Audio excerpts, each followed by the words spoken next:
Okay, we're back, and we're pleased to have Jake Batsell from Southern Methodist University giving our next talk on community engagement. And yes, All right. a plug for the book. Good to hear. Good to hear. There's a flyer in your folder with a discount code for Jake's book. And although he's in academia, he has spent a ton of time going to various newsrooms and news organizations around the country, including spending a year at Texas Tribune, roughly, right? That was a separate project, but related to the book. Yeah, yes. absolutely. So take it away. Great. Well, thanks, everyone. It's really exciting to be able to speak to this group. I'm also just really heartened. I've been learning so much this week from all of you. I wrote this book. It came out in January, called Engaged Journalism: Connecting with Digitally Empowered News Audiences. It's part of the Columbia Journalism Review book series. And it's a real challenge to write a book about a changing, just such a fast-changing subject as engagement and journalism and digital journalism. And so one of my real worries in doing this, most of the field work is from 2012 and 2013, and I thought, well, by the time this ink on paper book comes out, are all of these concepts going to be passé, and no longer relevant? But a lot of what I've been hearing from you this weekend during this conference has validated some of the core principles of what an engaged journalism mindset is, and an audience-focused approach to your journalism. And so, I think while individual tools change and individual, our industry is moving at such a fast pace, it's been great to hear that really you guys are applying these concepts of an audience-focused mindset and engaged journalism to your work every day. And I want to talk about specifically how some of the things we've been talking about at the conference fit into some of these themes. But first, just kind of an overview of the book. I set out in 2012. I got a little bit of time off a research sabbatical semester from SMU to visit newsrooms. I applied for some travel grants. And engagement has just been, for so many years, tossed around as this buzzword, and so many people define it in so many different ways, it's almost become meaningless. But at the same time, it's very important, a very important concept. And so I wanted to visit newsrooms all around the country to get an idea of what engagement meant to them and how they were practicing engaged journalism. So I ended up doing about 100 plus different interviews, visited more than 20 different newsrooms. And I say newsrooms because some of them were not newsrooms. Some of them were sites like West Seattle Blog and New Haven Independent, but also legacy media. I visited Yahoo News, visited newspapers, TV stations, CNN, WBEZ here in Chicago. And if you're interested to learn a little bit more, I have a lot of links on a short link, j.mp/engagedj, ENGAGEDJ. There's also a link to that on my Twitter bio, which is @JBATSELL, @JBatsell. But anyway, in visiting all these different news organizations and interviewing so many journalists, kind of scrambling to practice engaged journalism, I came away with a definition a little bit different. I think when I started to explore this, I, like many people, had this conception that engagement largely meant interacting with your audience on social media. And that's obviously a big part of engaged journalism. But what I came away with was a definition, which I'll share with you here in a second, but it really ties into not just the journalistic but the business mission of a news organization, and that surprised me to an extent, but I went with it because it's what I saw with every newsroom and every news organization that I visited. And so the definition that I ultimately arrived at is engagement. That's depends on the industry, it depends on the context. For purposes of the book, engaged journalism, I came to define as the degree to which a news organization actively considers and interacts with its audience in furtherance of its journalistic and financial mission. And so I think part of what I hope the book contributes to a discussion is that that, actively considering the audience in everything that you do ties into your financial survival as a news organization, in addition to helping make your journalism better. And so it's not just tweet us your thoughts, or hammer your fists on the keyboard in the comment section at the end of the semester. It shouldn't be an afterthought. It should really be integrated into your organizational mindset. And so the way that I kind of tried to condense it into a framework that would be relevant for at least a few years into the future was just to kind of sum up the 5 main ways that I saw news organizations practicing engaged journalism. And so they neatly fit into the 5 main chapters of the book. The first, though, is not digital at all. It's face-to-face engagement. It's in-person, in real-life engagement.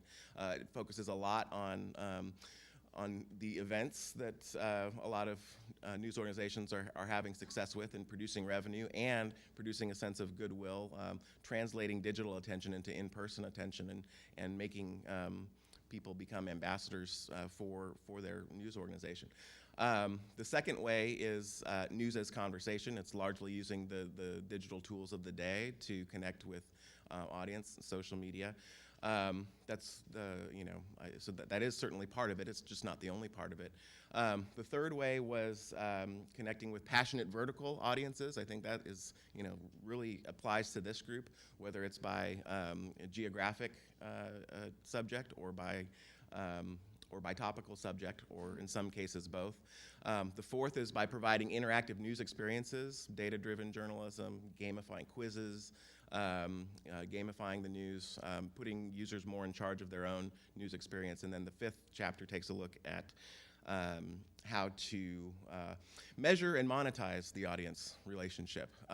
Monetize is another word that the 10 years ago me, when I was a reporter at the Dallas Morning News and before that at the Seattle Times, would have cringed at the word monetize. But when you think about it in a way of a lot of what we've been talking about here these last couple of days, converting audience attention, which is, and converting that value into revenue that can sustain and support your news organization into the future. So that's just kind of an overview, but I think to apply it more specifically to what we've been talking about these last couple of days, I really think, Joe a couple times has mentioned the idea of relevance and demonstrating relevance. First of all, earning your audience's attention, and then demonstrating the relevance of your audience to advertisers, which, wow, he's really, with that newsletter, really made that relevant in San Angelo. Eleanor's idea, about intention and practicing sales strategies with intention. I really think that effective audience engagement, needs to have that same degree of intention.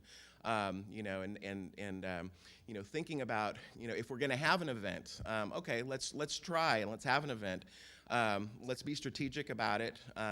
Let's try to get sponsors for it. Let's think about, identifying an issue that nobody else is talking about that's really going to convene a valuable audience and produce a lot of goodwill for our news organization. But at the same time, if it doesn't work, don't just do things for the sake of doing it.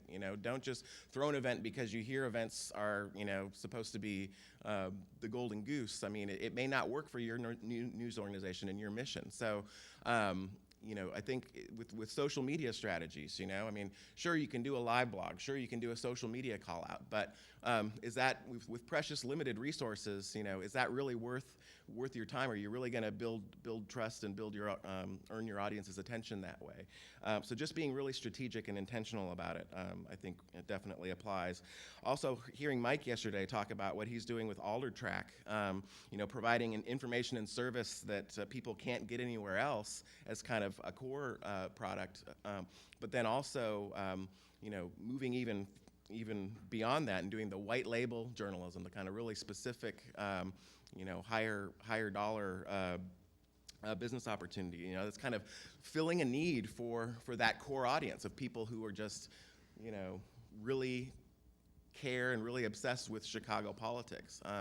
So just you know, and then more broadly, you know, hearing David, you know, say after 9 years, which I think, you know, very successful run, is one of the most successful so-called, you know, hyperlocal news sites in the country, talking about just how important it is to run it like a business and run it with intention.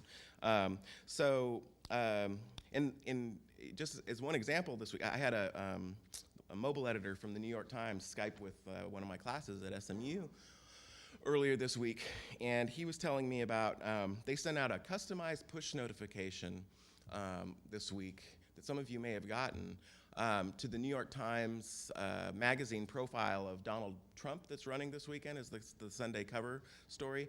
They didn't just send it all to all, you know, New York Times push notification subscribers. They sent it specifically to people who had accessed a politics story on the last time that they had used the New York Times app. So that they're being that intentional about their engagement strategy. It's not just rapid fire, you know, machine gun push notifications. It's selective ones based on user behavior. You know, people who last clicked on a politics story, you know, probably are more interested in a deep dive into Donald Trump in the New York Times Magazine on Sunday. So it's that degree of I think, just intention, understanding your audience, understanding what need that you can fill for that audience that really makes an engaged journalism effective. I know we're keeping these presentations short, so I'm happy to answer questions or go even deeper into any of these subjects, but I have really appreciated learning from you this weekend, and look forward to continuing this. Any questions? Looks like we got one here and one back there. I was just curious what you thought about, you know, as a legacy media organization, we're constantly trying to prompt more engagement with readers. Mm-hmm. And in the little ninnies, engage on things that we don't really expect, and never on any things that we're trying to push, mm-hmm. especially when we're trying to push serious solutions-based journalism and things like that. And, you know, was it the Pew research that said that the internet is having a chilling effect on people voicing their opinions because everybody's attacking them? Mm-hmm. So if you want to put out a story that says that, you know, Chicago's the murder capital of the world and this is horrible and how should we fix this, and we'd like to get the community involved, is there anything that you saw in your research that would be a best practices or advice you could give us? Yeah, I think, you know, around certain subject areas, one thing is, you know, engaging on the front end of stories. One example in the book is ProPublica's patient harm series, where people who had gone through, had botched surgeries, basically, and they formed a Facebook group, you know, like before they even published the story, you know, on the front end, looking for people to have conversations about this throughout the reporting process. I think they also had, they might have had some in real life events, you know, attached to this. And so there's also another example of the Seattle Times did a series about how millennials who have graduated from college are navigating the economy, and they formed Facebook groups attached to recent alums of 3 different local high schools as a way to convene and have the conversation on the front end and bring these people together. And then they also did some in real life events attached to that too. So I think just having a real deliberate, intentional strategy and a commitment, a sincere commitment to, okay, we're gonna try to convene this conversation. We're not gonna write the story and put it out there and say, tell us what you thought, but try to produce a more informed and balanced story throughout the reporting process. So maybe targeted Facebook groups for enterprise stories are one good thing to try out. So, yes, Andy. Yeah, good morning, Jake, or Yeah. afternoon, whatever it is. We're right on the precipice. Right on the right. I would love to hear you talk a bit more about the best practices that you have developed, and based on the research that you've done so far, the idea that these practices can be not only effective but also sustainable. What are some of those keys to hitting both of those sweet spots? Thanks. Sure. I mean, you know, I think I do at the end of each chapter kind of list some best practices, and then as Matt mentioned, at the tail end of writing the book, you know, one place that I visited, and you'll see a lot in the book, is the Texas Tribune, and how they're faring in a lot of these areas. And through the generosity of the Knight Foundation and a fellowship, I was able to spend a year on research leave embedded in the Texas Tribune newsroom, and then specifically come away with some best practices that both are and aren't replicable to other news organizations, because there are some factors that the Texas Tribune benefits from that aren't necessarily replicable, but I came away from that experience with more things that I think are replicable. And that's a separate report. It's, you know, it kind of sprang from the book research, but it's a separate free report. It's a PDF, it's downloadable, and there's a link to the report in that same short link that I mentioned, j.mp/engagedj.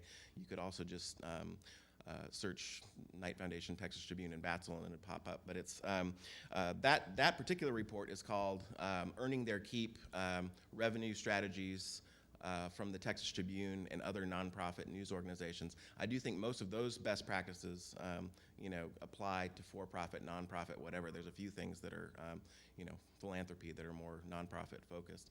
But anyway, what some of those best practices are, you know, I think with event strategies, I think, you know, the most successful event strategies are if you can't afford a full-time events planner, which chances are you probably can't, but just designating someone who's a point person who's accountable, you know, and kind of freeing up their work schedules so that they're able, because events are a lot of work, as we're seeing with Matt and Dylan and what they're pulling off this weekend as well. You know, there's another best practice I think that I've come away with is just having a deliberate strategy with social media. You know, there's been a big debate over comments. The Chicago Sun-Times, you know, killed comments a while ago. There's a lot of other news organizations that have killed comments. I think that's a perfectly okay strategy. You know, if you look and look at the engagement that you're getting from comments and it's not particularly valuable, I think it's fine to say, you know, we're going to shut down comments and we're going to move our conversation to social media instead, and we're going to, you know, have reporters, you know, pursue other types of engagement elsewhere. There's just I don't know. There's 4 or 5 at the end of each chapter, and then the report on revenue practices has quite a few as well. But I think what it really boils down to is, you know, thinking of your audience at every step, thinking of how you're going to earn their attention. You know, much in the way that, like Eleanor was saying, you know, earning it's not all about you, and how can you fill a need, an information need that's going to keep them loyal and keep them coming back to you. I think we've got time for one more quick question. Was there somebody down front who had their hand up?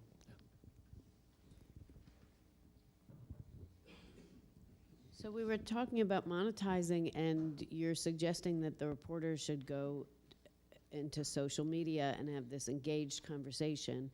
I don't see how, I mean, that's... Well, so effectively monetizing a social media presence is, you know, no, you're not going to be able to directly monetize that. There are some strategies that I talk about in the book, like that actually Digital First Media did with, you know, some ways that some promotions with the Denver Broncos where, you know, they teamed up to boost email subscriptions and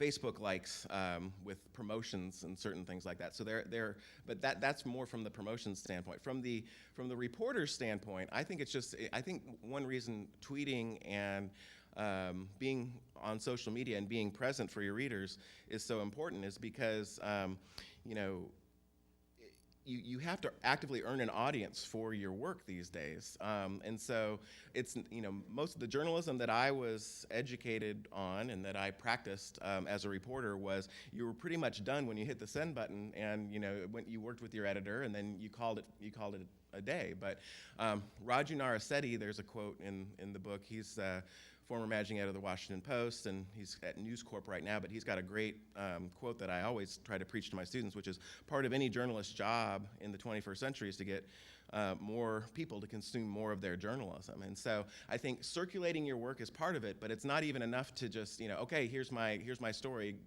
go click on it, so that you're going to get more impressions for your site. But it's just sort of being an ambassador for your work and being part of the wider conversation of the readers that you're serving. And I think it extends, though, to in real life engagement. I think that a lot of journalists have never thought of themselves as quote unquote salespeople. And so they'd be reluctant to go, represent their news organization at an event and conduct an interview, like a Meet the Press style interview, as part of an event, and kind of sell the mission of their organization. And so I think it doesn't always directly tie to, I don't think I think a lot of you, out of necessity, practice both journalism and sales. That's, because it's necessary because of staffing for a lot of blind members. But I think when I'm talking to broader newsrooms, I'm not saying, okay, you need to go out and sell ads, you need to directly monetize your journalism and your stories, but just realize that you're a wider ambassador for your journalism and that it's part of your mission to circulate your work and create a bigger audience for your work and earn your audience's attention. Thanks so much, Jake. All right, thanks. And really following on that idea of engagement and connections, Steve Waldman, who has been involved in a number of different levels of journalism projects through the years, as an outside analyst, as a publisher himself, and now he's working on being a service provider. So is there an area you haven't even hit yet? I'm trying to get one of them right at some point.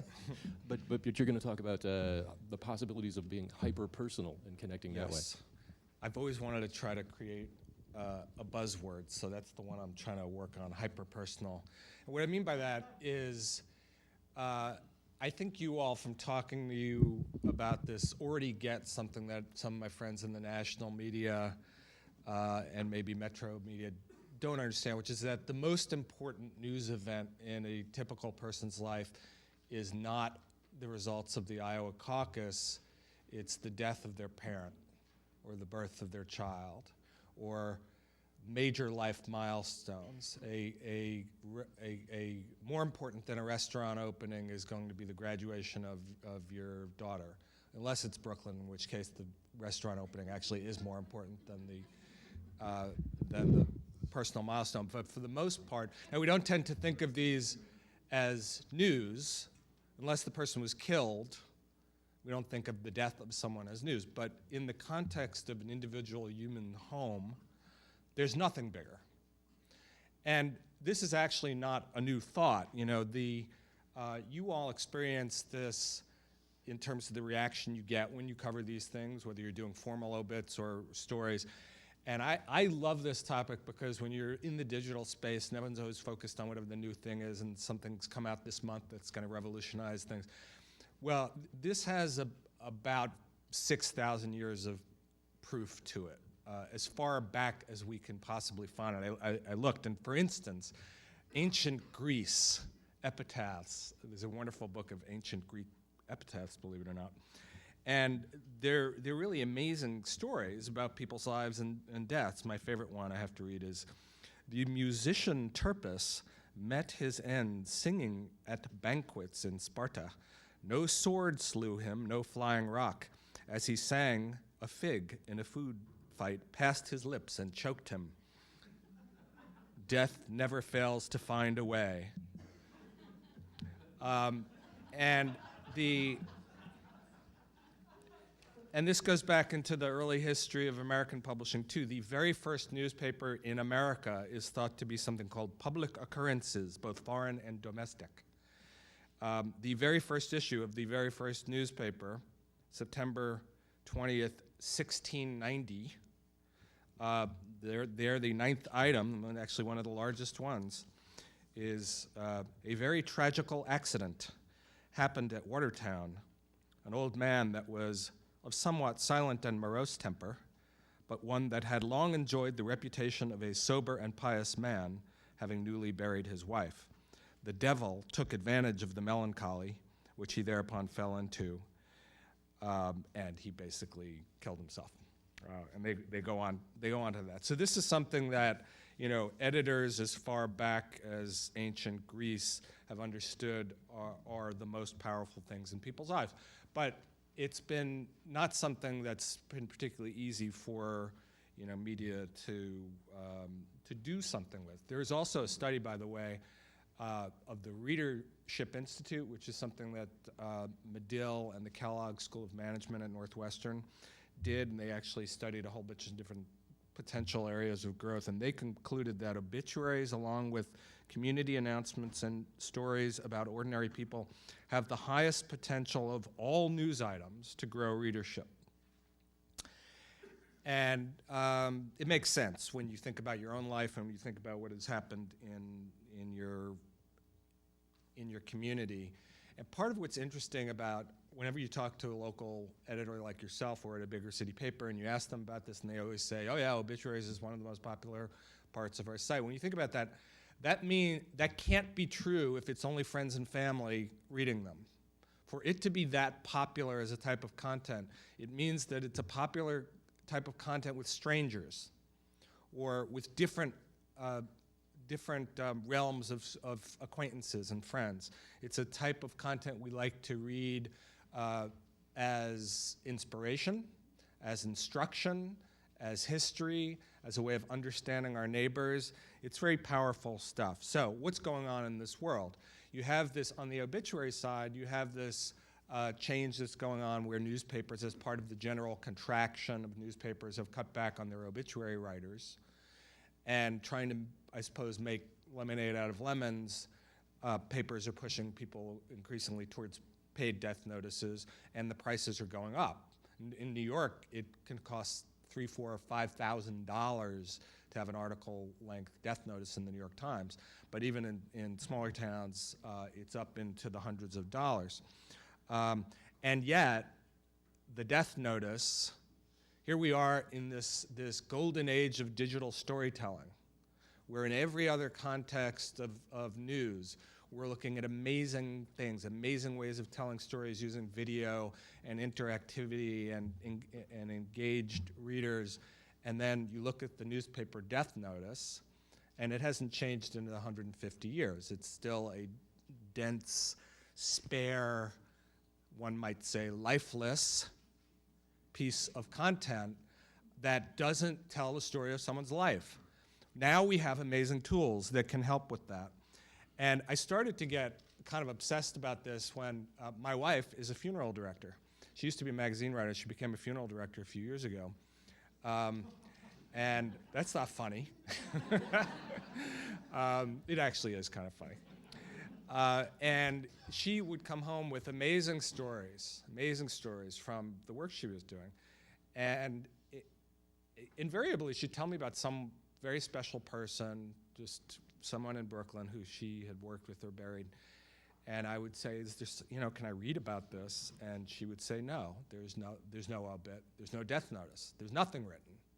And I started to become a little obsessed with this in Brooklyn. I did a kind of rough back-of-the-envelope count. 15,000 people die in Brooklyn each year, and I counted about 500 to 1,000 death notices or obits. So even if I'm off by, 100%, say it's 2,000, so 13,000 of the 15,000 are disappearing without anything, without any telling of their story. And to me, that's just tragic on a personal level. I think it's tragic on a communal level because so much of this is community history, it's ways of people to understand each other. And I also think it's an opportunity for hyperlocal news. There's a little bit of a different thing going on the celebration side. I've been talking mostly about obits, but things like these celebrations were also something that newspapers used to regularly cover. When you think about the whole Obama birth certificate thing and how it was ultimately resolved from a little newspaper clip in the Honolulu newspaper showing he was born. They don't print birth announcements anymore in the Honolulu newspaper. So if the next time this happens, there won't be a clip to prove that the president is American. I was looking through a scrapbook of my father-in-law, and every job promotion from assistant vice president to vice president of this was in a newspaper clipping. Now some of this is now taken on with social media, and in fact it's a little bit of a different problem in the sense that unlike memorials, where I think there's a real shortage of the proper tools to tell these stories, with celebrations we have no shortage of ways of giving an announcement about something that's going on in our lives. You have a new baby, post a picture, and in a way, you have sort of the opposite problem, which is that the cloud has become the new attic. You take thousands of pictures. What's lacking there is the ability to curate it into something that's a coherent story in a place of significance and permanence that other people can gather around. Facebook is doing interesting things in this area, I should say interesting things are happening on Facebook in this area, but they're not of much use to local media, and there's some severe limitations to this. So about a year and a half ago, partially coming out of, at the time I was doing work with Knight and Ford Foundation and Council on Foundations on local news, but really more from the perspective of accountability reporting and that kind of thing. I sort of accidentally came across the gaps here. And of course, I also was involved in all the same conversations that you've been involved with about revenue streams. And I started to think of what are the things that could become non-advertising revenue streams? What are the things that people would pay for? And even skeptics of people paying anything, and it is funny, you have these conversations of, could we get someone to pay 9 cents for an article? And usually the answer is no, that's too expensive, people wouldn't pay 9 cents. Well, in the context of a $7,000 funeral, paying $25 or $50 or something like that, or as we're seeing routinely in newspapers, $200, $300, $400 for a death notice is cheap. People view that as actually the best bargain of the whole funeral is the obituary. So the context and the significance of this in people, I think, makes it an area where you could possibly have some paid models that could ultimately generate not only engagement for local media, but also additional revenue. So a year and a half ago, I started down the road of how could this be done? How could you create a platform or a set of tools that would really energize this and move it into the next, the next phase and be of use to local media as well as be a good business in itself. And among the first things I did was to hire one of the Lion founding fathers, Ned Burke, as the senior editor, and then hired a wonderful woman named Judon Roberts, who was former managing editor of the Washington Post, who some of you may know, and that's our kind of core team of a company called LifePosts. And I'm not going to do a demo up here because I didn't want to abuse my position on the advisory council to do a commercial. But I'll give you the gist of it, and if anyone's interested, we can show it to you outside. But the key points for at least our approach, and I guess I would just underline the fact that we have this cool thing, we think it's great, we think it might be useful to you, but even if this isn't it, the general point is that I think there's huge potential in this area for growth, further engagement, and revenue for you. So our approach was, first of all, we're looking at both memorials and celebrations. Under memorials, it's individuals, groups, and pets. Celebrations, we have a list of kind of the big ones: births, weddings, wedding anniversaries, graduations, rites of passage, things like that. We also have a general category called personal history, which you can do to tell a life story, at whatever point, major birthdays. But part of what has been very exciting in the last few months is we have a generic category of create your own, and the ideas people have come up with for that are way more interesting than the ones that we have had originally on our list.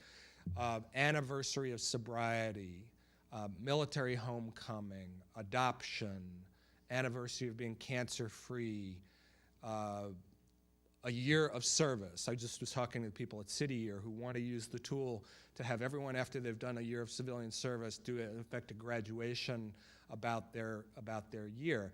And what's interesting about it is people aren't just looking at this as an announcement tool. It's a storytelling tool to tell the story. So you're not just doing a wedding announcement, you're telling the story of the relationship. And how do you tell the story of a relationship?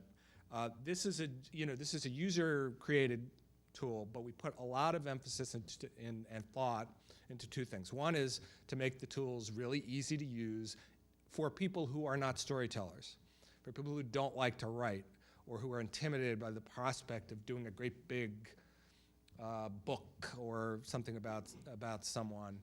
And so we've created these 4 storytelling tools that are really trying to be very engaging and breaking the process down to 80 bits. So we have a question and answer prompt tool where a kind of mix of easy questions and hard questions. What was his favorite food, being an easy one, and what would he most want to be remembered for? What wisdom did she impart as being a more challenging one? And the idea is you just answer one at a time over a period of time, and with photos, videos, documents, social media embeds, and before long you have this tapestry of stories, very much geared around getting stories. One of the things that you see a lot on memorial websites and things is they tend to, not surprisingly, have a lot of people offering condolences, or in the case of celebrations, congratulations, and that's great, but the goal here is to get stories, because ultimately that's going to be what tells, gives the picture of the person. The other thing that we've put a lot of effort into is to make it very collaborative. There's been a little bit of an artificial, it's not artificial, but there's been a kind of time deadline that relates to funerals and newspaper schedules that you got to do this in 3 days. When you think about that, that's, as we all know, writing a biography of someone on deadline is hard in the best of circumstances. To write a biography of someone about a loved one while you're grieving and exhausted is a nearly impossible task. It's really, really hard. So our view is, yes, get something up quickly, but then view this as something else that you do over time. Take a year to build it out and get friends and family to help. So we have these collaborative tools, which are basically ways if friends and family are adding their own photos and videos. Anytime a friend adds a photo, a copy of it is made into the library of the creator, so that it's a way for the creator to gather media as well as stories from all the friends and families into one place, and then be able to deploy it around the storytelling tools. So we recently got a small grant from the Dodge Foundation to build a WordPress plugin version of this for you, basically for Lion members and local, hyperlocal media. And so part of what we want to get from you, and we've already gotten this a little bit from you informally, is what would you want? What would make this work for you? A premise of our strategy, not just with local, but with everyone, is that because the business model for us ultimately is a creator's gonna pay us some money, just like with a death notice. We don't care about the thing living on our site. We don't have to monetize, we don't have to generate page views, we don't have to monetize it through ads. So we're happy to have this all live on your site. So you can use our tools, make memorial sections, wedding sections, whatever works for you. You keep 100% of the ad revenue that you come up with. You can, we hope people, and we're already seeing this, people will be creative. And you create a wedding section and then have a wedding event that, for wedding vendors, there's all sorts of things you could do. Eventually, when we have revenue, there'll be a revenue share, but until there's revenue, there's not much to share, but that's part of it as well. So we're hoping that this could become both, first and foremost, a really powerful engagement tool. Most of you, I think, are already doing some of this anyway, and so this is just a way of turbocharging it. adding, many more dimensions to it, adding other milestones, and that kind of thing. And some of you aren't doing it all, and it's a way of, adding a really, a new element to it. And the last thing I would just say is on the topic of engagement, of why is this so powerful beyond the obvious. There's, if you think about what you're trying to do in your daily news reporting, you're trying to think of things that are relevant to people's lives. Well, obviously, helping someone through a death or helping a family feel, spread the joy of a happy milestone, it's hard to be more relevant than that on a local level. What they've also found now is that there's kind of a new wave of psychological thinking around death, which is against the notions of closure, which is basically saying you can't actually have closure. What you can have is a new appropriate relationship with the deceased, and that you never stop having a relationship with the deceased. You just have to have a different relationship with the deceased. And what they have found is that one of the most powerful ways to do that and work through the grieving process is through biography, is through the telling of the story of the person. It helps you as a griever. It helps imbue significance in the life of this person. And having it on a news organization, I think, actually makes it better, because it helps the person to feel like this person had significance. Yeah, you can post it to your friends on Facebook, but part of what the newspaper did in the olden days was the sense that not only did your uncle die, he's there, and the story of his life is being told to the whole community. And there's a real sense of validation. So we're trying to replicate that, not so much through LifePost itself, but through the partners. So like at launch, we're going to have a very deep partnership with Huffington Post, where they're going to be reprinting some of the national ones. And over time, we're going to do the same thing with a kind of local publishers network. And that's, I think that'll be good for you, it'll be good for us, but more importantly, it's going to feel very validating to the families. And the final thing that relates to is, and this is, not part of my pitch to investors because they wouldn't really care about this, but it's a kind of ulterior motive, is this helps build communities. One of the functions that these life milestones have always performed, whether people were conscious of it or not, was knitting together communities. This is the way, through these universal stories and universal moments that everyone has, that people who otherwise think they've got nothing in common with so-and-so see that they actually do.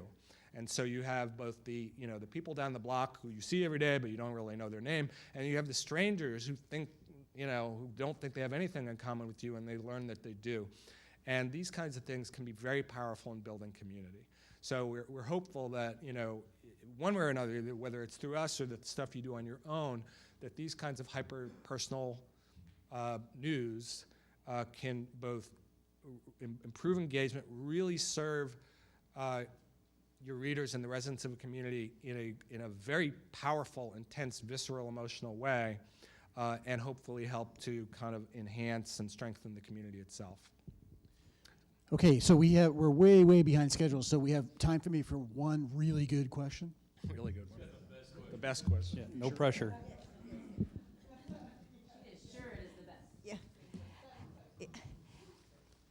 I'm seriously considering this, so I want to know some real nitty-gritty about the monetizing it. And if we have opposition, I'm thinking, well, I can get it sponsored by the local funeral parlor. Is this not something that the local funeral parlor will do himself? Is it something that's going to be available to them as well? So you kind of got competition before you start? Well, they can use it too. It's and what some funeral, to be honest, some funeral homes will be resistant because they have created some of their own memorial tools, and they may not want to. But what we're saying to them is, first of all, it cuts both ways. You can take what you've created on the funeral home website and put it on this, and vice versa. This is, part of this is about educating them about the distributed model of digital. It's not just about getting people to your site or their site. And so we say to them, hey, better yet, you still have it on your site. You could also put it on our site too, and at the bottom say funeral services provided by Rousseau Funeral Home. You get both the traffic on your own site, marketing on our site, and as we improve our distribution networks, marketing everywhere else. And anyway, as I said, I would be happy, and Ned, wave your hand, Ned. Ned and I are here for the rest of the day, and we're happy to actually show you a demo of what it looks like and how it works and answer any questions. I didn't want to get too commercial. I've got one real quick question that just occurred to me. In your model, once something is in your system, is it available to everybody to pull from your system, or is it an exclusive to the person the organization that put it in? Like It's up to them. Okay. So they So can. if a funeral home were putting things in and making them available, we could be actually just pulling that in, possibly. Yeah, if they were the open to that. funeral home hasn't somehow right. blocked it. But yeah, it's basically, there's 3 privacy settings. Private, in which is really private, and only people who you personally invite can do it. And in that case, no, it can't be used. But if you use one of the public settings, then you're saying, no, I would like other people to see this, and so go ahead and distribute it as much as you can. One more from Jesus. If you're working in volume, and I've never had experience with death notices, is there a process for verifying that someone is actually dead? And then also, does it have to be, in your process, is the submission have to be from an immediate family member versus I'm a friend of my neighbor, and then suddenly I'm posting personal information that maybe the family doesn't want? How do you deal with that on a volume basis? Teresa likes that question. Yeah, well, in terms of what gets published on LifePost itself, we're not making that filter. We're not saying only a family member can create it. Partners can make whatever rules they want. They could say we're only gonna do the ones that are from next of kin or something like that. In terms of preventing fraud or pranks or things like that, one slight guard against that is we are going to be charging people, so you have to really want to prank them. Some people will. It might be worth the money to do. And then after that, it's more of a reactive process. We'll have flags and the ability to flag the content. And I'm not dead yet. And ultimately, the person who creates it is all powerful. So in terms of if there's a real obit and cranks are attempting to contribute to it, the creator can very easily get rid of stuff. We can do that for them. We have a number of, but to answer your question, it's not pre-filtered. It's a user-generated platform, and ultimately the verification is going to come after the fact if there are problems with it, which is kind of the way it works with death notices for the most part. LifePost.com.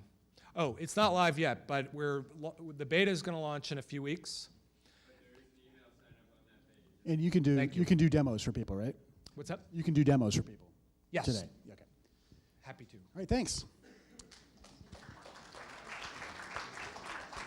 So we're about half an hour off schedule, and so we're going to blaze through these lightning round conversations.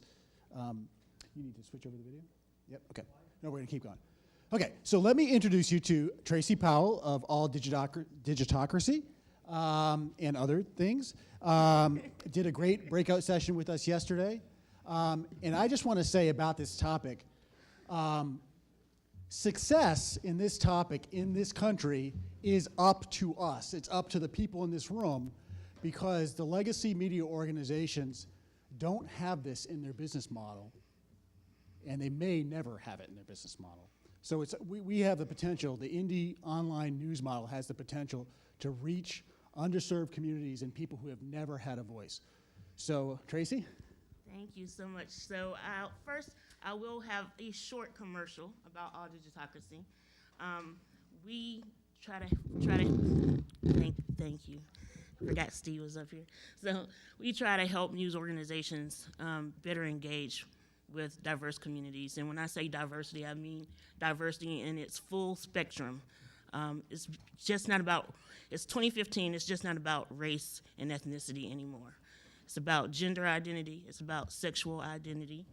And so we need to make sure when we're talking about and writing about our communities that we are being very inclusive in all of and talking about and including all people, all the folks in our community. And that's what All Digitocracy seeks to do on our platform. So the very first thing, I want to make sure this is very relatable to the audience. So the very first thing I want to say is hire more journalists of color and from different communities for your newsrooms. Because I am a founder myself and I know how hard that is, I'm going to try to give you some tools to help you do that when you don't have to spend as much money. So first and foremost, go out and talk to different folks in the community. Don't just talk to the same old people that we always talk to. That's what the mainstream media organizations do. We don't need to repeat them. So when you go out into your communities, be intentional about targeting people who have long been ignored by mainstream news organizations. If you can't do that and you're short on time, I would suggest turning to social media. And so people often ask me, how do we avoid doing this?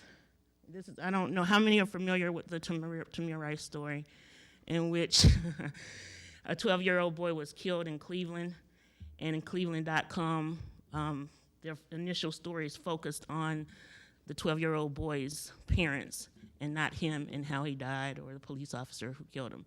So these are the kind of stories that we want to avoid.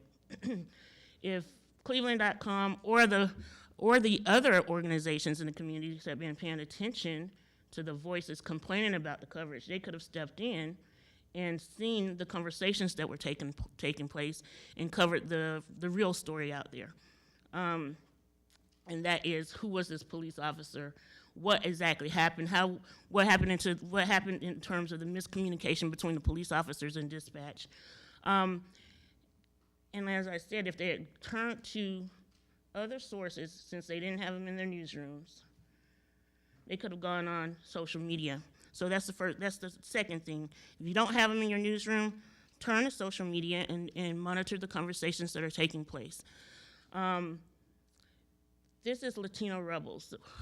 People often ask me, where do we find the community? Where do we find the conversations? And so I say, you need to do your homework. You need to do reporting. You need to already be following those key people in the communities who are talking, who are facilitating conversations, who are leading conversations. Latino Rebels is one of those groups, and they are on Tumblr and Twitter. We already know about Black Twitter, so I won't go too much into that. But another place, Good Muslim, Bad Muslim, that's another community that's not really covered, and that's where some really important conversations take place. I think one of the biggest populations is in Michigan, and I know for a fact that the mainstream media outlets in Michigan don't cover this population well at all. And another place on social media, again, is Twitter. My Asian American Story. I don't know how many people followed this. Show of hands. My Asian American Story. So, thank you. So, when Jeb Bush came out and said that when he was talking about anchor babies, he was talking about Asians, not Hispanics. And journalists didn't hold him accountable for that comment, but social media did. A 14-year-old kid started this story, and it took fire. It went viral, and everybody started talking about their own Asian American stories and why Jeb Bush, since the journalists weren't holding him accountable for what he said, social media did, and it was a 14-year-old kid. And of course, most mainstream media missed the story. So I would turn to social media to expand the voices when you don't have them in your own newsroom. The other thing we should pay attention to is that we really want to invite readers into our coverage, into our news coverage, not repel them. So we should be very careful about using the type of language that we use, and also the images that we choose. One of the stories we did was we held the Wall Street Journal and the New York Post accountable after it published It covered a story about a young black man who was shot and killed by a police officer as he walked down the stairs inside of a darkened hall in a apartment building. The Wall Street Journal and the New York Post both used images of this man that they were mug shots, unfortunately, had nothing to do with the story. And so when those images were published, it caused an uproar, and we called both publications and asked why. They did change the images. They changed the photographs that they used, but by then it was too late. They'd already offended and upset so many readers in that area in New York because of the way they decided to initially cover the story. There is, let me see, hold on 1 second, I have to change. I want to do the slides right quick. When I talk about inclusive language, not everybody knows what I mean by that. And so I want to give you some tips down. Okay, so we want to use language where we should respect people when they tell us what they want to be called, how they want to be identified. We need to respect that. Allow them to define who they are. For example, if someone says they're Hispanic but not Latino, there is a difference, and we need to understand that difference, and we should respect them when they say, I'm Hispanic and not Latino. We want to make sure that we don't say transgendered when we should be saying transgender people or transgender persons. One is offensive, the other one isn't. Gender identity and sexual orientation. I'm hoping that I'm speaking to a group that knows the difference between the two. Okay. And then another one of Eleanor's words, be intentional about how you represent people, and that goes back to the image issue that I talked about earlier with the New York Post and Wall Street Journal. I want to hurry because I know we're behind time. We want to talk about. We don't want to make assumptions about people. That's just not. It's just common sense not to make assumptions. It's bad journalism when we do, and we want to be practitioners of good journalism, not bad. We can again leave that to mainstream media. I want to go back to the other screen, but I guess one of the things we talked about yesterday is some other words that we use, and because of our own unconscious bias, we don't know that they might be offensive.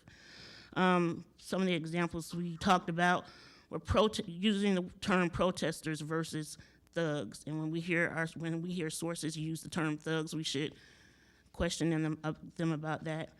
When we talk about fit and personality, especially in terms of hiring, we need to understand that when hiring managers use the term fit and personality, it is heard differently by people of color because we've never fit in anywhere. Never ever use illegal aliens, firecrackers, or firebrand. Those terms are offensive.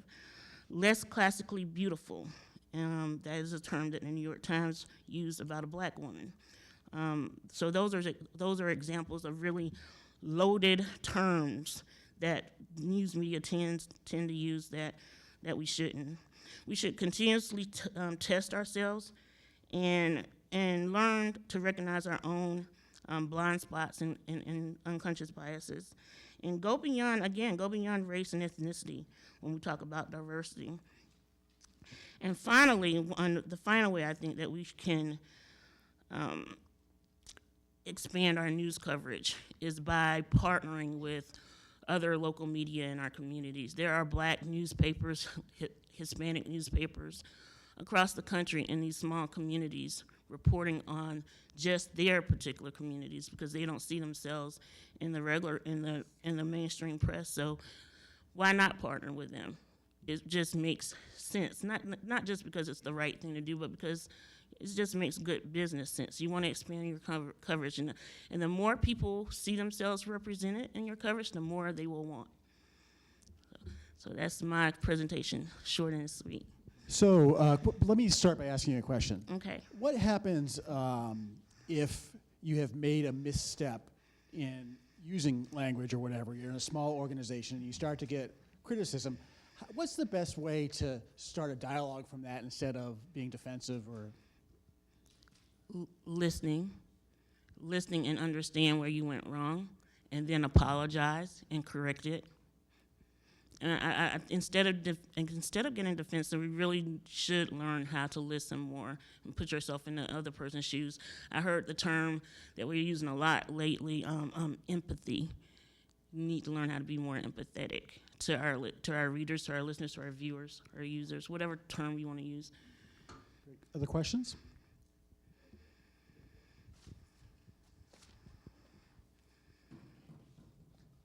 Just for clarity, you mentioned the difference between Hispanic and Latino. If my understanding is Latino is from a country of Latin American origin, and Hispanic is a Spanish-speaking country. So, for instance, Brazil would be Latino but not Hispanic, correct? Correct. Okay, sorry, I just wanted to make sure.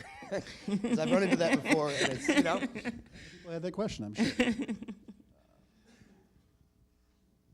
And then if you're from Tucson or Southern California, you also have Chicano. Some people prefer that, and try and make it even more complex.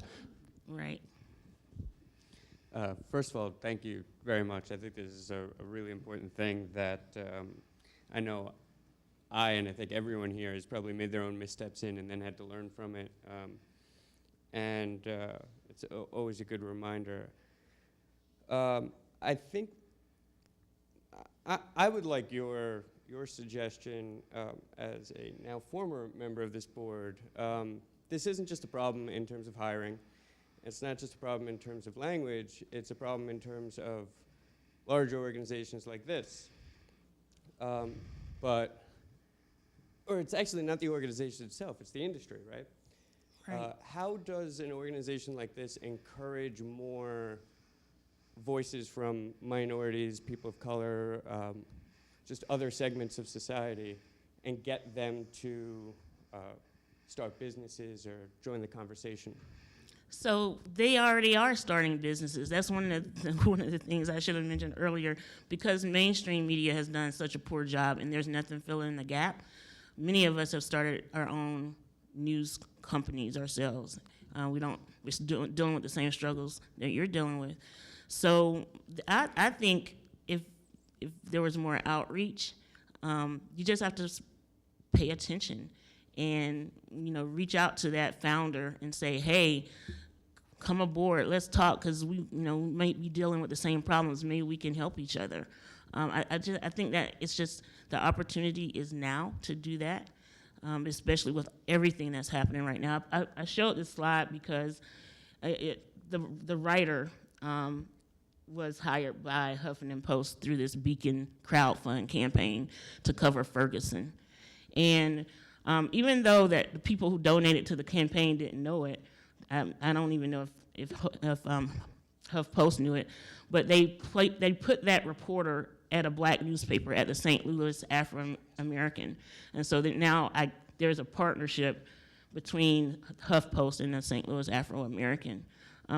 Now is the time to start trying to create and develop those partnerships. I think we've got time for maybe one more. Sure. So in thinking about kind of for reporters and editors, I know it might be hard to kind of boil it down to like this level, but is there like 2 or 3 questions that we should be asking ourselves kind of as we're doing our reporting or writing or editing that can help us kind of develop these techniques and incorporate some of the things that you talked about? Sure. I mean, when you go out to cover a story and you ask yourself or challenge yourself, who did I talk to? Who do I need to talk to? One of the things that I've seen a lot lately in terms of the police conduct reporting that we've had so much of lately is that reporters tend to take the police narrative as gospel, and we shouldn't. I'm not sure when we stop going out into the communities and trying to find, counterpoints, but we have in terms of police reporting. And so after you finish talking to the cops, go out into the community and actually knock on some doors and talk, find some witnesses. Go out into the neighborhoods.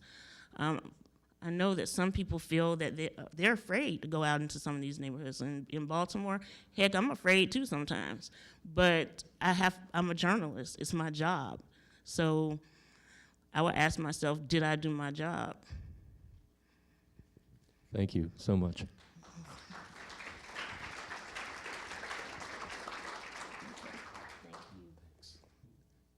And we have a slight change in the schedule. We were going to virtually pull in Travis Smith of Hop Studios from Canada, but we couldn't quite work out a really major feedback issue. And rather than subject you guys to that horribleness, we're going to set up a webinar with him and dig into some of what he was going to get into, especially about ad blockers and things like that. And to basically continue on some of what she was talking about, and a few more issues, Eleanor graciously agreed to jump back on the stage and keep that rolling along.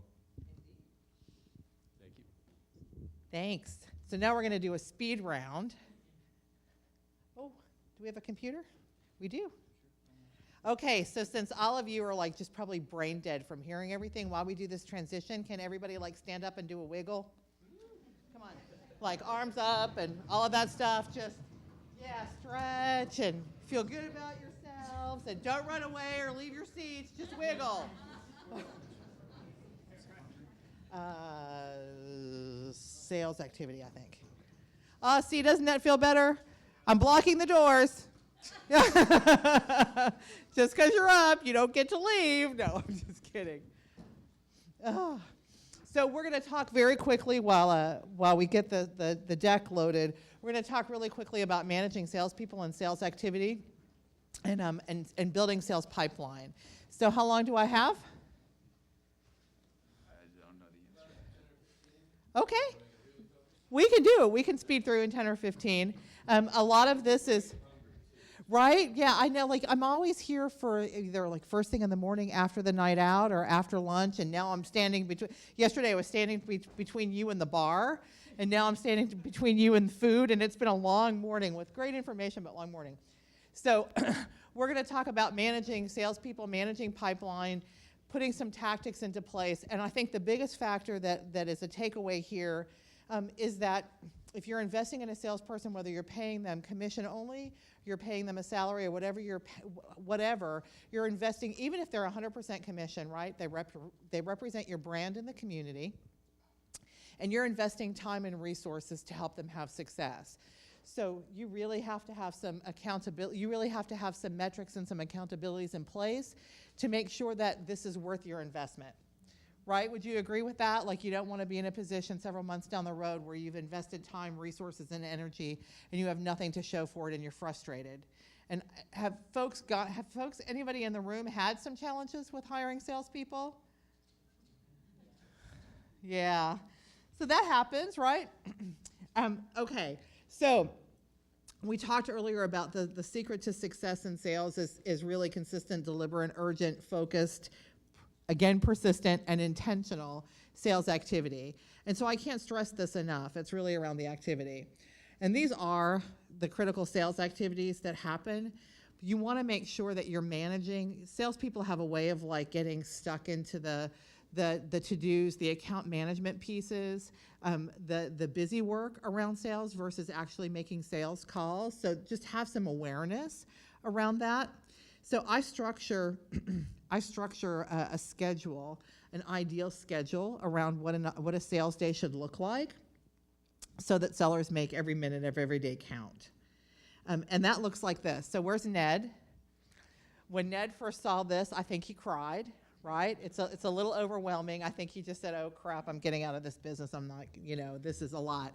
So if you have an independent contractor, you cannot assign them what to do in a day. So I offer this out in language that sounds like, in order for you to have best success, this is what a day looks like. So those folks who execute a day like this have the opportunity or build a pipeline that makes the most money. So I structure a day around 10-3-2, 10 cold calls, so 10 cold calls, 10 meeting introductions a day. An ideal state is 3 appointments to either be doing a needs analysis or pitching a proposal or following up on a deal, and then 2 current client follow-ups. So very structured, very organized, very intentional, right? Salespeople don't accomplish this every day. I had a guy on my team who referred to this as the perfect day. So you don't have a perfect day every day. However, if you know these are the accountabilities that you have to put in place to have success, you get far closer to it. So I look at these on a daily basis. I shared this yesterday in our group, on a daily basis, because if you say in a week's time you should accomplish this, if you have a sales rep who's procrastinated and it's Thursday, they're never going to catch up, right? So I just say every day you want to do these activities. Every day, not more, not less, just these activities every day. And if you do that, you will start to build a pipeline of business. So when I say build a pipeline of business, anybody in the room know what I'm referring to? Have some sense around that. So you hire a salesperson to build a pipeline, and that is getting things structured and situated so that you actually have enough contacts and proposals within that funnel that you can start getting to a point where you're closing deals and generating revenue. So it takes about 90 days for a new salesperson to get a pipeline developed if they're not walking into an existing book of a business or accounts. So within that 90-day period, that's 90 days of your time. Within that 90-day period, you need to be able to understand whether or not they're going to go do the work that's required to have success. And you need to be able to start to understand where you're going to forecast or where you can start managing and understanding where you're going to have revenue that's coming in the door.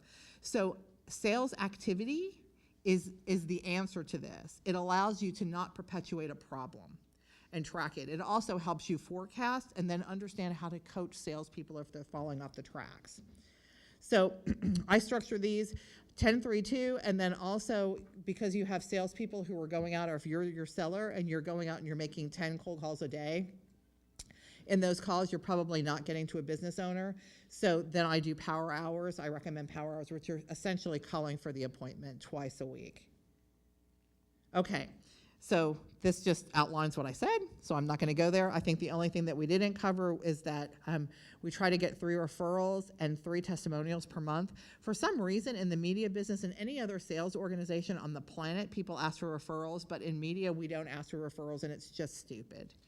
It's a great warm lead that comes with some sort of testimonial. Mr. Advertiser, you know, I have been able to help you have some really good success here. Is there anyone else that you know that you could recommend I work with or that you think could benefit from our services? It's like such an easy line, but in media, we don't do it. So in being intentional, we should plan for that. So I want to share with you, if you work the numbers, I said earlier, sales is all about the numbers. And so if you work the numbers and you have a sales process that you can point back to, what that translates to you. So in this strategy, this would be a full-time seller. It's 15 sales calls per week. And if we say we have an average 20% close rate on those calls, that equates to about 3 contracts or deals a week. So 4 weeks in a month, 12 contracts a month, and an average minimum contract of whatever dollars you apply. So if I just bring that formula forward, and let's say that the average deal size is $250, and that you have people who are actually asking for annualized agreements, that's $3,000 per year. And if you have 12 deals a month, which you should if you have somebody who's actively building a pipeline, doing the work, conquesting sales, then that equates to $3,000, or that equates to $36,000 in gross revenue from those accounts that are booked, right? $3,000 per account, $250 a month, so we're annualizing. So 12 months of consistent sales activity equals $432,000. Anybody want 430 grand? Yeah. Mm-hmm. Yeah. So, you know, I mean, certainly it wavers, but you can see very quickly how you can start to develop a pipeline, and this is based on a $250 average sale.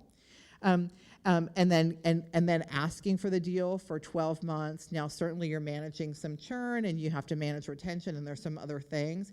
But ultimately, this would mean if you had somebody who was conquesting this, so you build a 90 to 180-day pipeline, you're getting sales in the pipeline, and 12 months of consistent sales activity that looks like this means that you actually should have revenue coming in that equates to about $36,000 a month in booked revenue and sales from that seller. That'd be nice, right? So it comes together very quickly. So again, for a sales rep, you take them and reverse engineer their commission. So you put together a commission structure. We talked a bit yesterday about how do you put together the right compensation plan.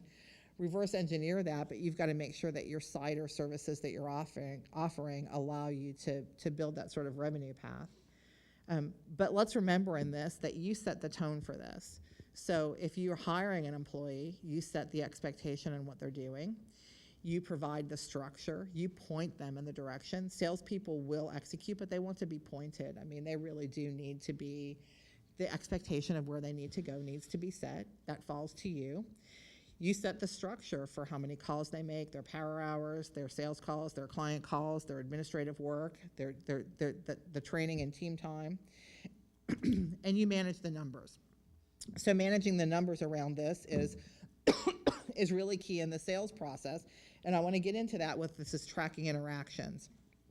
So anybody in the room, is anybody using a CRM? Oh, good job. I saw this, kind of-ish.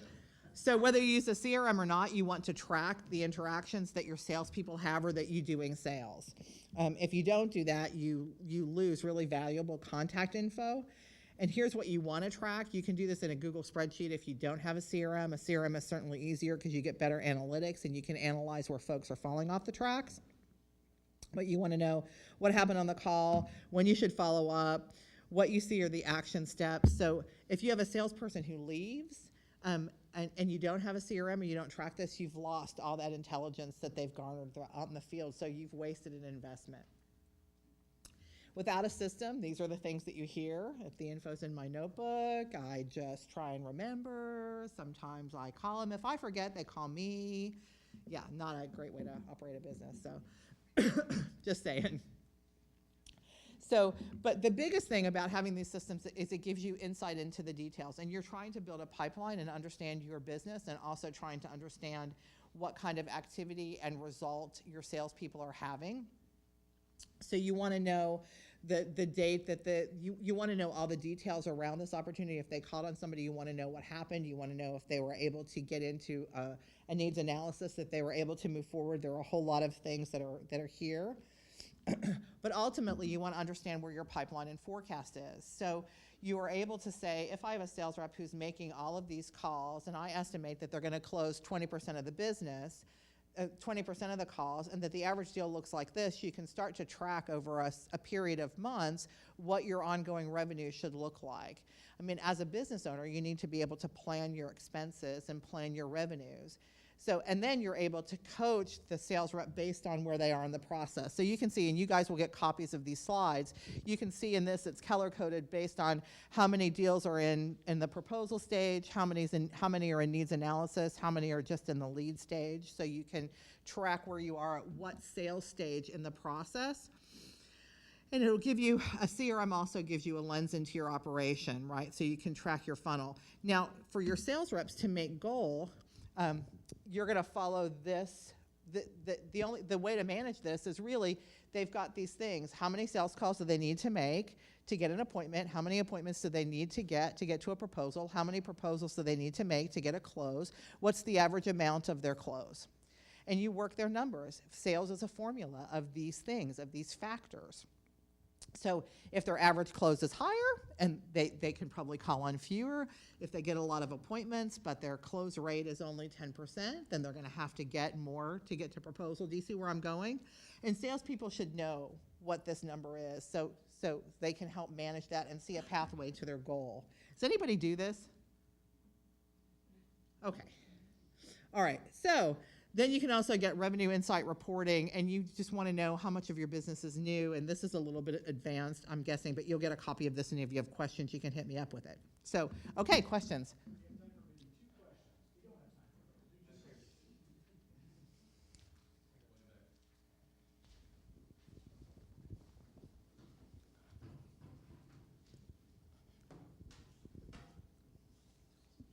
So I had a question with regards to like how to like, where do you start with the types of like verticals you want to go after? So like I have a real estate and an obituary page that I want to sell into, and I've got a really great numbers to show with crime. So I was thinking about like lawyers, but like how is there the best time to hit up like the daycare centers or schools? Like we have a lot of charter and private schools and things along that. How do you like time it right as far as like retailers, special sections and things along that line? Is there kind of a key to that? Yeah, so a good question. So a couple of things. First, I think one of the things that I recommend is understand who your audience is versus selling them onto a page or a product. Because it'll broaden the number of advertisers that you actually call on. And let's remember that the value that you bring forward is not necessarily that you've got these pages, but more so that you've got this audience or this target user that has consumer buying habits that advertisers want to reach, right? So that's the first thing. The second thing is there are a number of sites that you can look to that will just tell you buying cycles. So here's the formula that I use around buying cycles, and try to just imagine this formula. So if I were calling on a plastic surgeon today, a facial plastic surgeon, because the majority of plastic surgeries on facial plastic surgeries happen in December, November through December. And I don't know that yet from personal experience. However, if I were calling on them now, it would be too late. So I would have to back up that cycle. And so for them, they're booking those appointments in mid-year. So really, the first quarter of next year is when I should start talking with them about that ad schedule, right? So for most businesses, you've got to be out there at least 90 days in advance of whatever their season is, but you've got to also think about when they buy. So if there's, for schools and recruiting, like so for students, if they're for education, that's 90 days prior to season, if not further. So your sales cycle has to come in advance of their sales cycle. So if you know you're going into a heavy real estate season, let's say your real estate season is really the summer months, say March through August, then you want to start talking with folks who are in that business early on in December and January about what they're planning for their season, just trying to get in front of it. So you're in a proactive mode versus a reactive mode.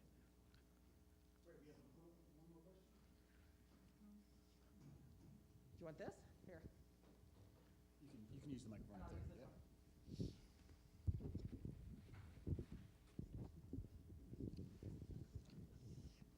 I'm really interested in your 10-3-2 formula, but I'm having some trouble differentiating between what is the 10 and what is the 3. In other words, you said earlier this morning that it's much better to walk into a business than to call them on the phone.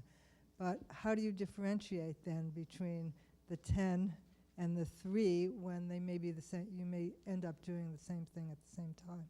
Okay, sure. So the differentiation around the 10-3-2 is on the 3, I want a seller to be in a position where they're talking about money. So they're proposing a solution, or they're closing a deal, they're doing a needs analysis, one of those things. In most of the 10, they're probably only going to get a business owner's name or maybe get an introduction. There is an occasion that one of those 10 can actually turn into a needs analysis, but those are fewer than more, right? But I want them going into 10 businesses, making 10 connections, and if at all possible, and certainly in a hyperlocal it is, walking in the door. 10 of those a day. One more quick question. Do you have any recommendations on approaching agencies, working with ad agencies? Yes, I have several. Not that we have time for all of those, but we can talk a bit more. So ad agencies, one of the things that I would just point out with the ad agency is to remember that the ad agency, it's all about them. So I think one of the mistakes that we make when we talk to ad agencies is we talk to them about their customers. Really, the ad agency is concerned as to whether or not they can have the hero path. They've already got the customer, so they're going to make that decision. So that's the first thing. So I recommend actually putting together dog and pony shows for the agencies to talk with them about the value of your audience and why that's meaningful to the folks that they talk with. That's first. So really approaching that ad agency as though they were your customer. And then the second strategy that I do with ad agencies, or if I know accounts are being handled by ad agencies, is I manage both sides. So I give information to the account, I give information to the agency, I share with the agency when we dropped off something with the account, I share with, if I send something to the account, I also send it to the agency, so I'm not creating conflict, but I do a dual play. And sometimes the agency will say, I don't want you talking to my customer, and I will say things like, it depends on how you can make the heavy. So when I worked for somebody, I would say, you know, listen, my publisher's not going to have that. They've been in business here for 90 years, so that's not going to happen. But, you know, I would play that, however, of just, you know, I'm irresponsible as a community business to not have a relationship with them. That's not going to happen. So I'm happy to share all this information with you so that you can sort of push that from both sides. The thing I take away every time I hear you speak, and it doesn't, and it's my fault, it doesn't really stick as well as it should be, which is why I'm going to say this now, because if I say it, it might stick a little bit better, is the value of persistence. You know, as journalists, if we're chasing a really good story and, you know, going with a deep investigation, do you give up the first time somebody says no? Well, I don't want to talk to you. Hell no. And, you know, we can't expect to make the sale the first time we walk into somebody's business who's never heard of us before. You know, you got to approach that with that same kind of persistence and being consistent about it. And I, you know, need to go home and start doing that better.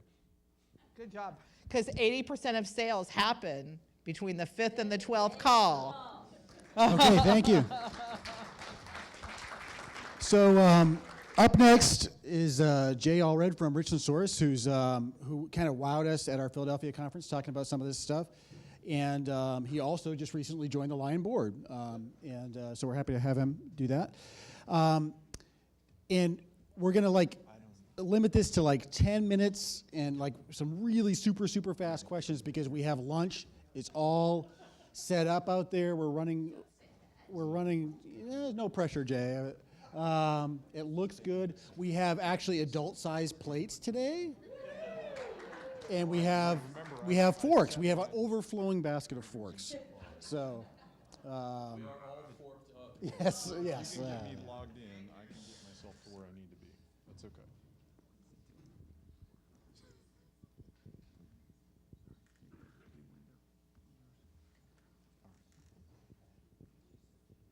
Okay, everybody kill time for a second because my presentation was up. Dylan, talk about something. So here we go. Well, just a reminder that please go vote for the best idea from yesterday morning so we can announce that winner. And also a reminder about the community effort to blog this, the group note-taking exercise. Please pitch in and help out with that so we can capture this as best as possible. There are several people who have been working rather feverishly on it, but I'm sure they would appreciate a little bit of help. So if you're taking notes, why not just do it there where everybody wants, you know, we can all have access to them. Yeah. And I think, you know, a number of us saw Jay do something like this presentation in Philly, but I think it's going to be even another kick in the pants to see it again if you've seen it before, because he's got just an overwhelming number of completely crazy ideas about how to get people involved in his business, giving him money to keep things moving along. Okay, so since we're a little bit behind schedule, this is the extra lightning, greased lightning round, I guess. So I'm going to just totally jam through this, and we can talk later, or if they're generous with time, we can talk afterward. But I'm just going to totally go.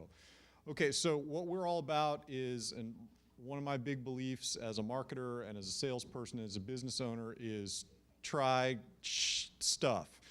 And if I cuss, it's just a bad habit, and you'll have to forgive me. But we're live streaming. I'm going to try not to. So here we go.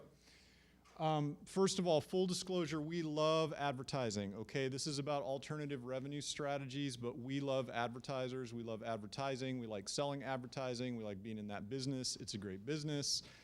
90% of our revenue is still from advertising, so let's not oversell this.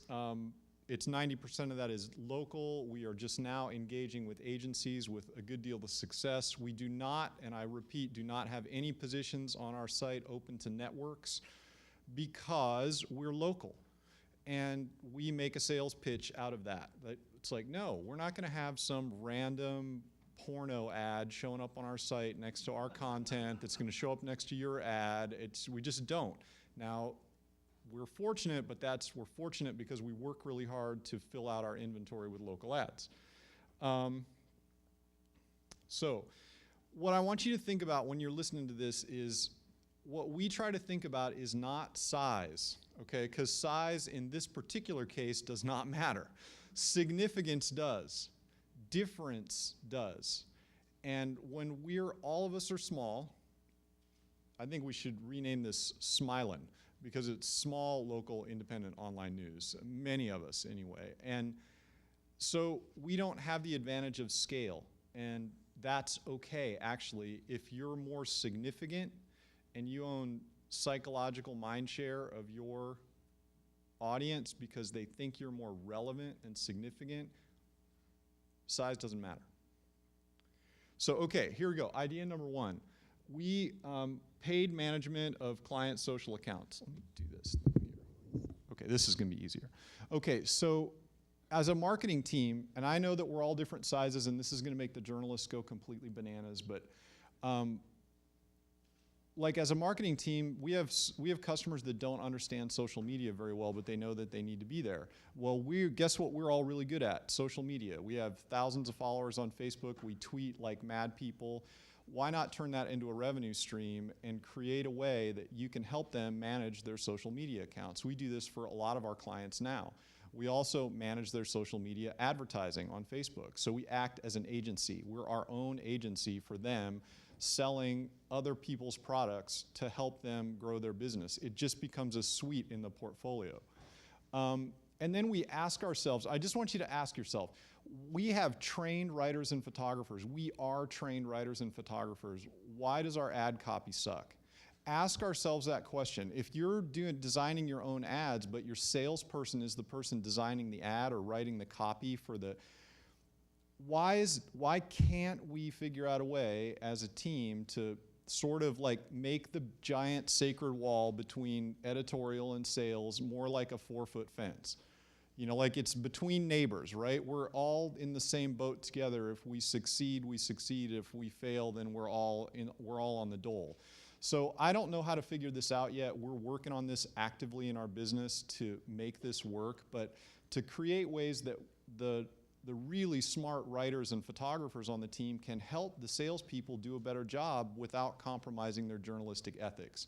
I know that's a hard one to cross, but I think it's a place that as small businesses, we have this unique opportunity to create teams rather than walls. Okay, so here's another thing that we did, prom and grad. We have to cover this stuff anyway as a local organization, so we did it different. In 2014, we used this service called Animoto. Who knows what Animoto is? Okay, you should know what Animoto is, because Animoto is this service that was born out of the portrait and wedding photography industry, and what they do is they take your pictures and made it up with royalty-free music, and they make these really cool videos for the wedding and portrait industry, and they are huge in the real estate industry. And so what we did was we said, okay, cool. We have to cover these proms and grads anyways. We have to take pictures of girls in dresses and walking into the blah, blah, blah, blah, blah. So we just made all these videos, made us totally different, had tons of audience in 2014 for our prom and grad stuff. So in 2015, we sold sponsorships to those prom and grad videos, which we hosted on our site. And in 2016, we're already almost sold out.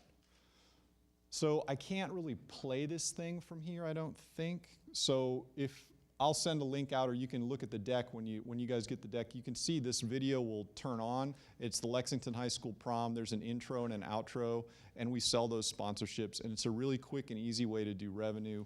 We have to cover them anyways. We take these pictures anyways. There's revenue there to be had, and it's not traditional advertising. Okay.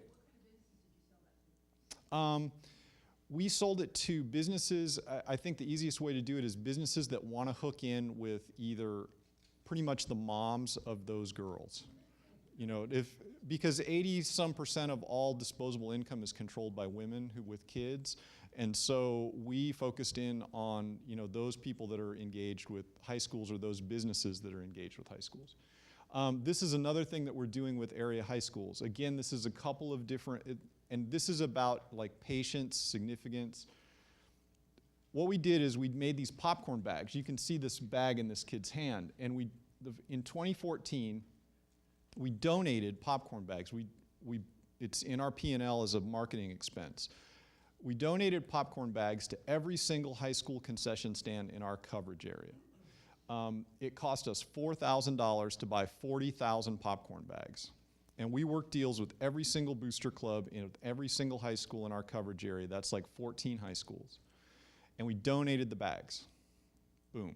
Just here, have them. You know how many people said no to free popcorn bags in their booster clubs? Exactly 0.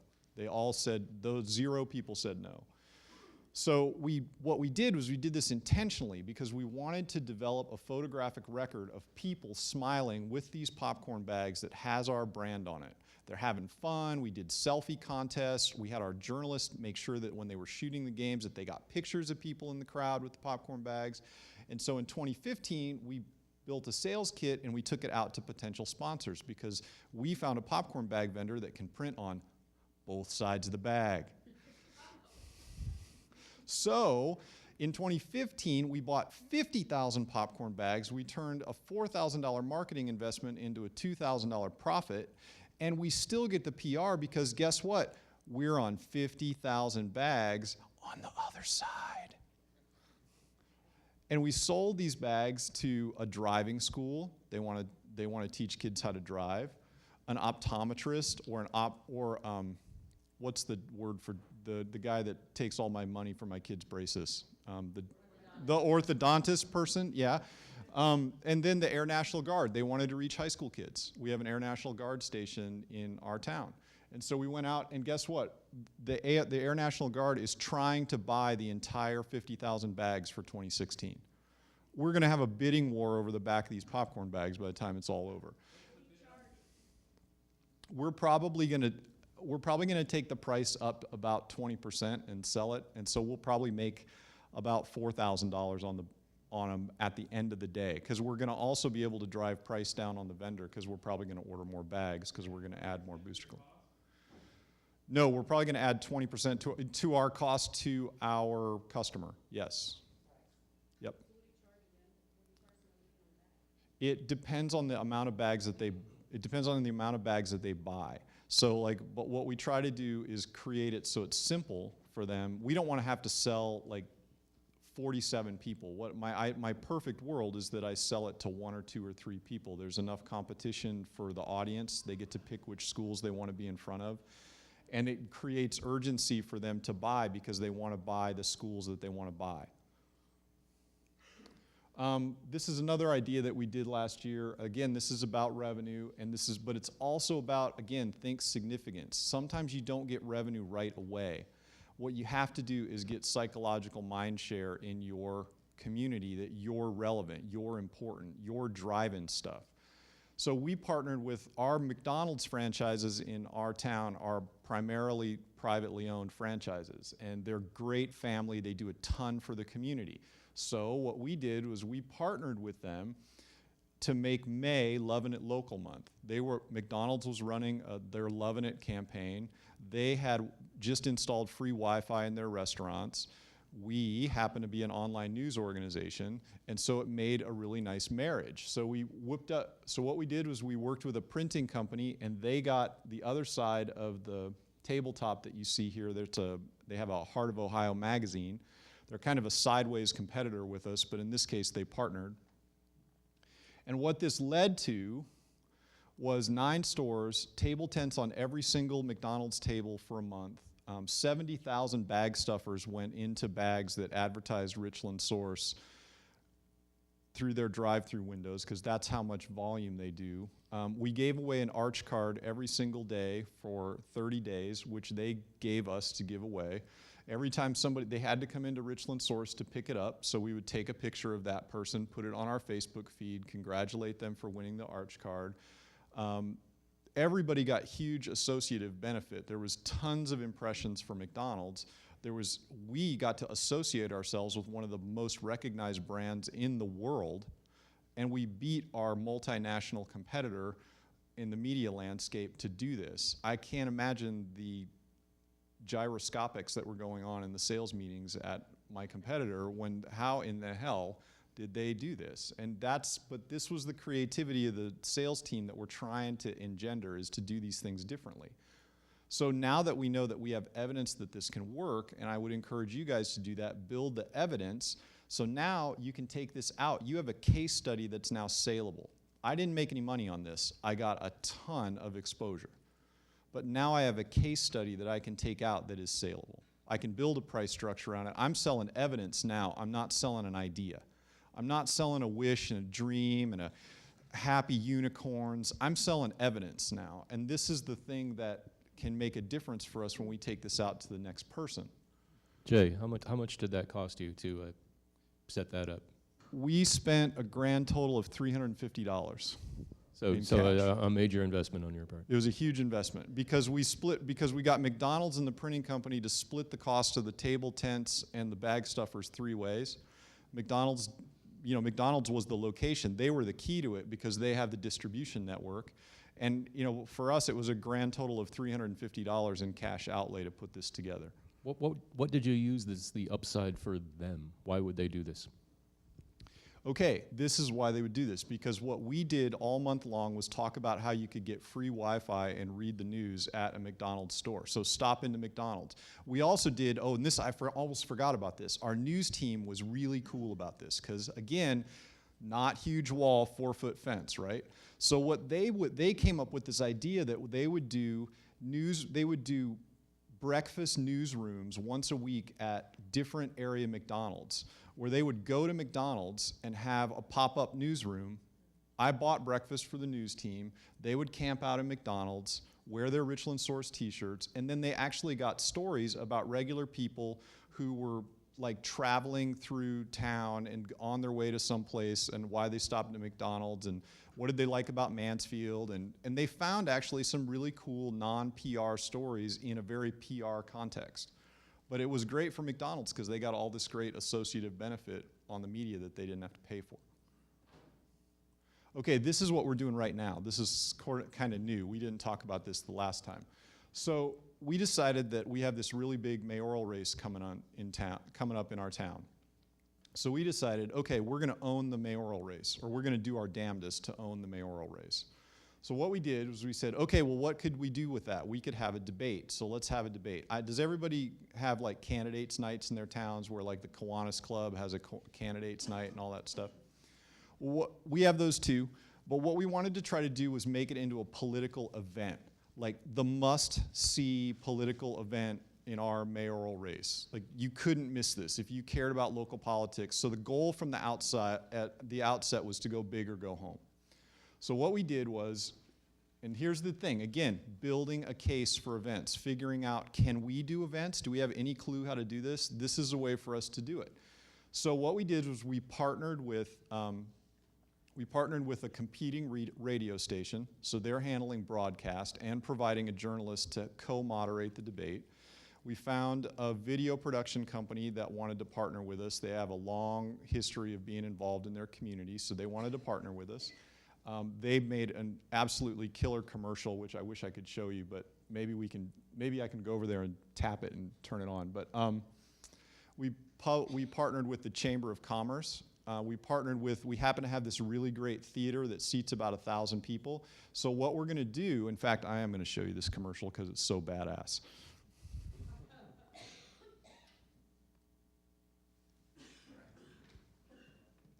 I don't know if we're connected to audio here. We probably aren't.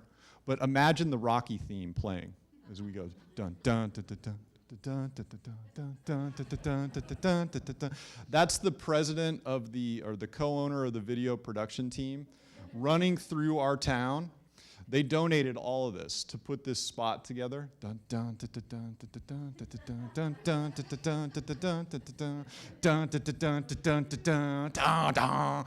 it's just, it goes on through here. And he's running toward the theater. And this has gone bananas on social media because we shared this all over everybody's Facebook feeds. And he ends up in the, that's City Hall, so they're running up into, now he goes, here's the theater, and this is my favorite part. He comes up through the theater, and the candidates are jacked for this. They are totally jacked. We have 600 seats have already been reserved out of 1,000. The debate isn't until October 20th. We anticipate we're going to put 1,000 people, and we own that conversation right now. It's just, and we didn't, again, and the total spend on this is almost nothing because we were willing to play well with others. And every one of these things that's had any impact is about us being confident enough in our brand and in our message and who we are to say, look, we compete for ad dollars. Who cares? Let's do something awesome. Let's make an impact. Let's own this media landscape. And so This is certainly not another boring League of Women Voters, candidate forum announcement. No, we intentionally wanted it to be kind of fun and playful and to sort of make it so that there was like an event quality for this. So there's going to be a reception afterwards. We've got some caterers. We're going to make it in. There's going to be a cash bar, so maybe people get liquored up and ask really crazy questions. I don't know. I mean, but at the end of the day, we know that we're going to have close to 1,000 people in a theater engaged in civic discussion about the most important race that's happening in our town this election season. And we just feel like that's the coolest thing, that we were able to get the right people. And we could have never done it ourselves because we had to collaborate. And please, collaborate, collaborate, collaborate. Be unafraid. Don't worry about it. Find partners. Go out. Get people. It's okay. It's okay. It's okay. You can do it. I promise you can do it. Yeah, sure. I can totally provide a link to it. Is it sponsored? Yeah, the Renaissance they completely donated the theater space and all the volunteers to make it happen. The Chamber of Commerce has kicked in all of their social media and sent out advertising through all their channels to help us get people there. The local Young Professionals group is providing 50 volunteers as well as helping to moderate it. So it's all this sort of really boots on the ground work. We're not asking, we've got some cash to cover catering, from different businesses that are interested in civics, but it's not, most of it's just about like trying to get people engaged and like, yeah, we'll do that. Let's try that. Let's do that. That'll be cool. We did, actually the admission is free, but we used Eventbrite to manage it. So now what we did was we wanted to create some perceived scarcity of tickets. It's hard when you're just like, hey, there's 1,000 seats. Well, that makes people just say, well, then I'll just show up. But we wanted to create some scarcity, so what we're doing is we said the first 600 tickets are going to get the primo seats. So we're going to block off the best 600 seats in the theater. And if you buy the tickets ahead of time, or if you reserve your seats ahead of time, then you're going to get the best seats in the house. Is it an open seat race? What's that mean? Is there an incumbent? Yes. Yeah, there is an incumbent. We've got just a couple more minutes, Jay. I know. I'm trying to go here. Okay. All right, so this is another thing that we did last year. This is called Made in the 419. It does have a URL, madeinthe419.com. This was right before Christmas, and our community is pretty typical Midwestern, south of Cleveland, south of Akron community. We're in the Rust Belt. We've kind of endured a 25 years slow motion butt kicking by the economy. And so but the city's sort of in the midst of a resurgence. Very gritty group of people that live there, you know, very Ohioan. You know, we root for the Browns. That's all you need to know. Seriously. So what we wanted to try to do is build a brand that was sort of about us. And so what we did was we partnered with a local t-shirt company. We partnered with the graphic artists that do advertising with us, so they got to design things that were fun for them rather than just the same old stuff that they have to do. We tried to get everybody involved in this, and we created this sort of high-end casual line of clothing that we sell through madeinthefore19.com. It's been two things. It's been some revenue, not a ton. You're not going to go to Fiji on this. But what it's done, though, is it's really helped us solidify and create this brand for us, which is very consistent with our mission and who we are as people in the company, that we really believe in the community in which we live. And so we believe in the community in which we live so much that we actually made t-shirts that say that we do. And we wear them, and other people buy them, and they like them. So we made pint glasses and other cool stuff that's been a lot of fun, and it kind of breaks us off from the grind every time. But again, it's about significance. This is a significant thing. It doesn't necessarily have huge revenue significance, but it makes the brand bigger than what it might actually be just in numbers. And sometimes, and I know that you would agree with me, people make buying decisions based on emotion. They do buy from people they like. They do buy from people they trust. They love evidence. I agree with you. My favorite quote is, I hate consultative selling because people have turned it into making friends. I totally agree with you. You're my new hero. But one of the things that was just important to us as being tiny is you have to be tiny but mean a lot. A diamond is tiny and it's valuable. And if you think of yourselves that way, you can be that valuable too, but you have to help other people understand that value. So that's it. Sorry if I went too long. Thank you. Because we are running so late, let's grab a bite to eat, and if you've got questions about the details of this. Every time I talk to him, I end up with a million questions and lists of things I want to ask you later. I question myself all the time. Well, yeah, so let's eat.